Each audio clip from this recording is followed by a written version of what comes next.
सिर्फ 15 दिन की ट्रेनिंग में हमारा एक शख्स प्रतियोगिता के लिए रेडी हो गया है और वो कोई और नहीं है, हमारा वीरा है। ये पार्टी उसकी सफलता की कामना के लिए है। दिया हुआ, दिया हुआ, दिया हुआ। अगर तुम्हें मैच जीत गए तो इस सक्सेस को कैसे समर्पित करोगे? आपको गुरुजी। नो नो, इसे अपनी वाइफ को समर्पित करना। जीतने वाले को ही डेडिकेट करते हैं ना। तुम दोनों क्यों झगड़ रहे हो? हाँ गुरुजी। तुम कहाँ जा रहे हो? खाने में जा रहा हूं, भूख लग रही है।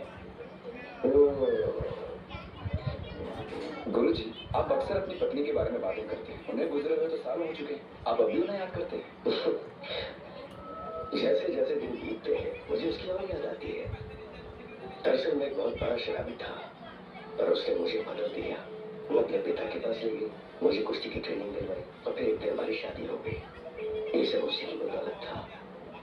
हम चाहे तो अकेले भी रह सकते हैं, लेकिन ऐसा करना गलत होगा। बुढ़ापे में पत्नी के बिना नहीं रहना चाहिए।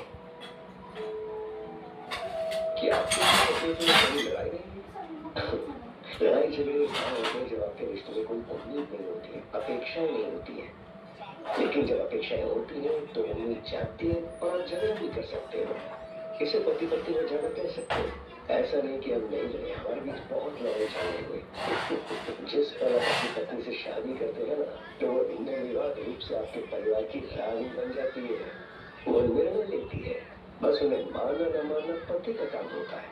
अगर आप इस बारीकी को समझ गए तो शादी में कोई दिक्कत नहीं आती। समझ नहीं आता गुरुजी।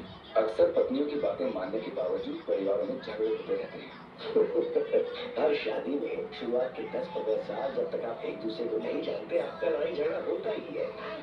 15 साल बाद में सब ठीक हो जाएगा।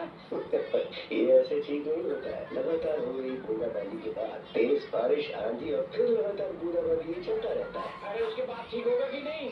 जीवन का ये सिलसिला 50-60 साल तक चलता रहता है। उसके बाद दोनों बूढ़े हो जाते हैं, लड़ने की ताकत नहीं बचती और तब वो हमारे जीवन का दौर सबसे शांतिपूर्ण दौर होता है।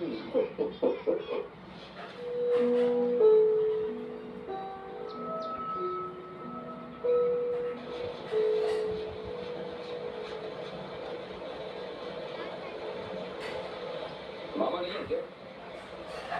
बाहर गए हैं, अभी आ जाएंगे, तुम बैठो।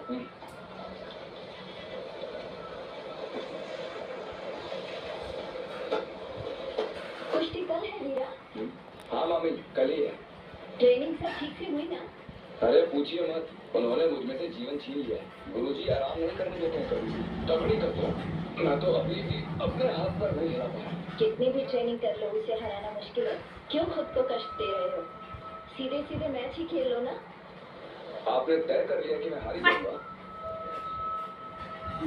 तुमने जब अपनी बीवी से लड़ने के बारे में सोचा, हाँ तो तुम तभी गए थे।